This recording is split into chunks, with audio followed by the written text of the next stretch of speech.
បុរសនោះឆ្លៀតឱកាសឲ្យប្រពន្ធដេកឆែងស្រាប់តែក្រោកពីដំណេកដោយស្ងៀមស្ងាត់ក្រោយពីស្លៀកពាក់រួចពួកគេក៏ធ្វើសកម្មភាពយ៉ាងព្រឺព្រួចវិញ្ញាណអាក្រក់បានចាក់ចេញពីផ្ទះនាងឆ្លៀតឱកាសពីភាពងឹតនៃយប់ទី15ពួកគេបានបោះជំហានយ៉ាងលឿនឆ្ពោះទៅទិសខាងកើតប៉ុន្តែកូនប្រសារស្រីគាត់ដឹងតិចតួចខ្ញុំបានកត់សម្គាល់ឃើញមានអ្វីមួយខុសជាមួយនាងតាំងពីយូរយារណាស់មកហើយទើបតែពេលនេះគាត់គ្រាន់តែធ្វើពុតជាដេកលក់ឃើញប្តីធ្វើអ្វីគួរឲ្យសង្ស័យនាងបានស្លៀកពាក់យ៉ាងលឿនខ្ញុំមិនហ៊ានស្និទ្ធស្នាលពេកទេព្រោះខ្លាចប្តីដឹងបុរសជាធម្មតាមានការប្រុងប្រយ័ត្ននិងប្រុងប្រយ័ត្នជាអកុសលចិត្តរបស់នាងពោពេញដោយគំនិតនៅពេលនេះកិច្ចការទាំងអស់នេះត្រូវតែធ្វើជាពិសេសកូនប្រសារស្រីស្ត្រីនោះដើរតាមដោយមិនដឹងខ្លួនមួយសន្ទុះក្រោយមកនាងក៏ឈប់នៅទ្វាររបងផ្ទះមុននេះគាត់វាយចេញយ៉ាងប៉ិនប្រសពគាត់បានរអិលតាមទ្វារហើយចូលទៅក្នុងទីធ្លាកូនប្រសារមើលពីស្រមោលបេះដូងរបស់សិនវីលោតញាប់មិនមែនវងឈីឈិនស្ត្រីមេម៉ាយមកពីភូមិនោះទេតើនេះជាផ្ទះរបស់អ្នកទេលោកតាយ៉ាងឡៅសថោកទៀតណាស់មេឃស្លៀកពាក់ដូចជាមនុស្សនៅពេលយប់គេធ្វើបែបនេះតែប៉ុណ្ណោះឡើយហងយានពោពេញដោយកំហឹងបសពេលអ្នកធ្វើអ្វីមួយអ្នកត្រូវតែចូលនាងបានប្រឈមមុខនឹងប្តីដោយទាមទារឲ្យមានការបញ្យល់ប៉ុន្តែនាងពេលខ្ញុំហៀបនឹងឈានមួយជំហានមានជញ្ជាំងទៀបនៅចន្លោះខ្ញុំពេលឃើញប្តីក៏អង្វរគាត់បានរើបង្គោលពីជ្រុងហើយធុងទឹកបានងាកហើយចេញពីរបងម្ដងទៀតច្រកទ្វារហើយពួកគេបានដើរកាន់តែលឿនឆ្ពោះទៅរកវាគាត់ទៅខាងកើតភូមិលីហុងយ៉ានបានដឹងពីអ្វីដែលកំពុងកើតឡើងមកមានអណ្ដូងមួយនៅខាងកើតភូមិយើងត្រូវយកទឹកឲ្យមេម៉ាយវាងមិនអីទេយ៉ាងឡៅសវីជាទឹករបស់ខ្ញុំអ្នកមិនបានសួរអំពីវានៅពេលវាចិត្តតែគេមកទាំងកណ្ដាលយប់តើអ្នកទៅយកទឹកអ្នកដតីជារឿងអៀនខ្មាស់ឬអាហេនាងមិនបានតាមទេហើយនៅកន្លែងដែលនាងនៅនាងបានរងចាំដោយអត់ធ្មត់ដោយសង្ឃឹមថាស្វាមីរបស់នាងនឹងជ្រើសរើសទឹកវិលមកដល់ផ្ទះមេម៉ាយវាងបើចាប់គេធ្វើសកម្មភាពម្ដងទៀតគេនឹងហៅទៅភូមិមិត្តភ័ក្តិសូមធ្វើជាចៅក្រុមមើលអ្នកជាប្រធានក្រុមផលិតមានការភ័យខ្លាចតើត្រូវដាក់វានៅទីណាប៉ុន្តែក្រោយមកនាងគិតម្ដងទៀតថាបែបនេះទេយ៉ាងឡូវយ៉ាងហោចណាស់ក៏ជាសមាជិក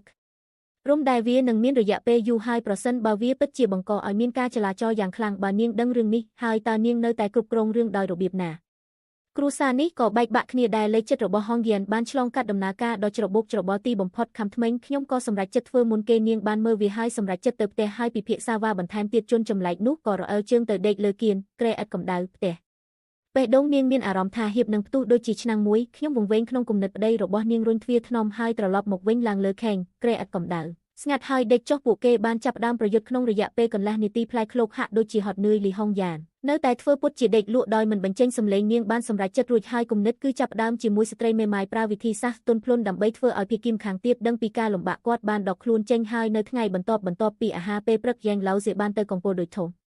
ម្ដាលីហុងយ៉ានរវល់ខ្លាំងពេកគាត់បានត្រឡប់ទៅម្ដាយរបស់គាត់វិញជាមួយនឹងបាច់តូចមួយទំព័រដើមអ្នកដឹកនាំក្រុមផលិតកម្មឆេងឡៅសរវល់រហូតដល់ងឹតក៏ទៅផ្ទះមើលប្រពន្ធខ្ញុំស្ត្រីនោះមិននៅផ្ទះទេគាត់បានអុជចង្គៀងហើយឃើញក្រដាសចំណាំបាននិយាយថាខ្ញុំនឹងត្រឡប់ទៅផ្ទះឪពុកម្ដាយខ្ញុំវិញក៏ខ្ញុំនឹងនៅប៉ុន្មានថ្ងៃនាងរអ៊ូទាំងភ្នែកចិត្តដល់ពេលច្រូតស្រូវហើយតើមានរឿងអីខ្លះខ្ញុំបាត់កំហឹងហើយមិនបានគិតច្រើនទេដូច្នេះខ្ញុំទើបតែលាងសម្អាតនាងបានចូលគេងហើយឡយហងយាននៅជាមួយម្ដាយនាងទឹកភ្នែករ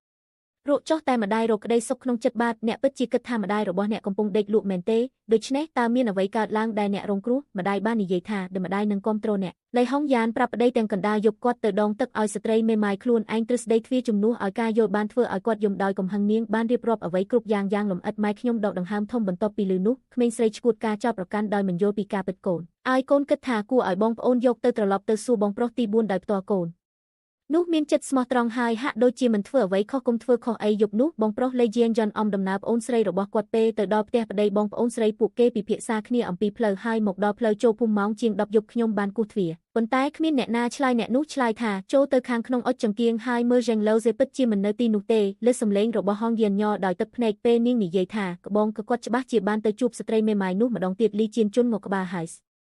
យរេយមេឃមិនស្រកទេគ្រាន់តែនាំផ្លូវចូលទៅជួបគ្រួសារវងហើយរកមើលថាមានអ្វីកើតឡើងមុនពេលពួកគេទៅដល់ផ្ទះមេម៉ាយវាងខ្ញុំបានឃើញយ៉ាងឡៅសេពីចម្ងាយបងប្រុសនិងបងស្រីបានមើលពីខាងក្រោយយ៉ាងស្ងៀមស្ងាត់តាមដានយ៉ាងដិតដល់អន្ទះសារចង់ចាប់ពួកគេដោយដៃក្រហមបាត់តាមដានយ៉ាងដិតដល់អន្ទះសារចង់ចាប់ពួកគេដោយដៃក្រហមយ៉ាងឡៅសេដើរតាមដូចធម្មតាខ្ញុំដើរទៅជញ្ជាំងពេលចូលទីធ្លីឈីឈិនមិនបានដេកតតែសោះនាងនៅតែមើលស្ដាប់សំឡេងតាមបង្អួតពន្លឺថ្ងៃបានភ្លឺតាមទ្វារចូលមកកាន់អូតយ៉ាងវ៉ាន់ឈីឈិនបើកទ្វារចេញមកមេតប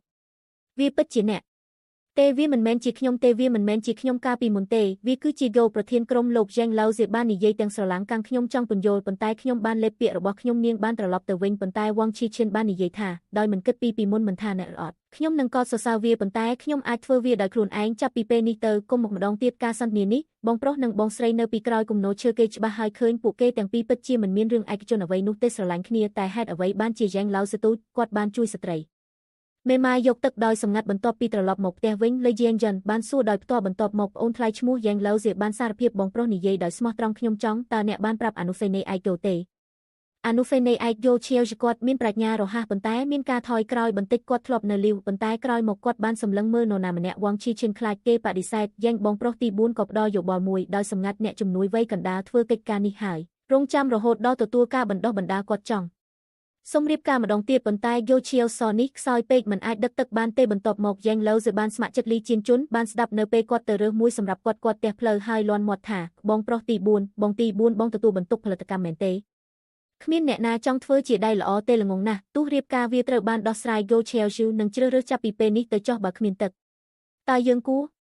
ធ្វើឲ្យអ្នកជំនួសខ្ញុំមួយជីវិតនេះអ្នកត្រូវនិយាយត្រង់ទៅពេលក្រោយលើជាងយិនបោះជំហានទៅមុខហើយតាក់ទងដោយផ្ទាល់វងឈីឈិនបានបញ្ជាក់យ៉ាងច្បាស់ទៅកាន់អនុប្រធានក្រុមគោលបំណងប្រាថ្នាជាយូរមកហើយប៉ុន្តែនឹកស្មានមិនដល់វងឈីឈិនបានយល់ព្រមដោយភ្ញាក់ផ្អើលពិធីមង្គលការនឹងត្រូវរៀបចំក្នុងរយៈពេលប៉ុន្មានខែទៀតថ្ងៃនេះលេជាងយិនអង្គុយនៅក្បាលតុប្អូនថ្លៃរបស់ខ្ញុំឈ្មោះអូតយ៉េងនៅក្បែរខ្ញុំទី4មានពូយ៉ៃអនុប្រធាននិងឪពុកនាយកស្រីនិងសហការីរបស់នាងម្នាក់មុខរបស់គាត់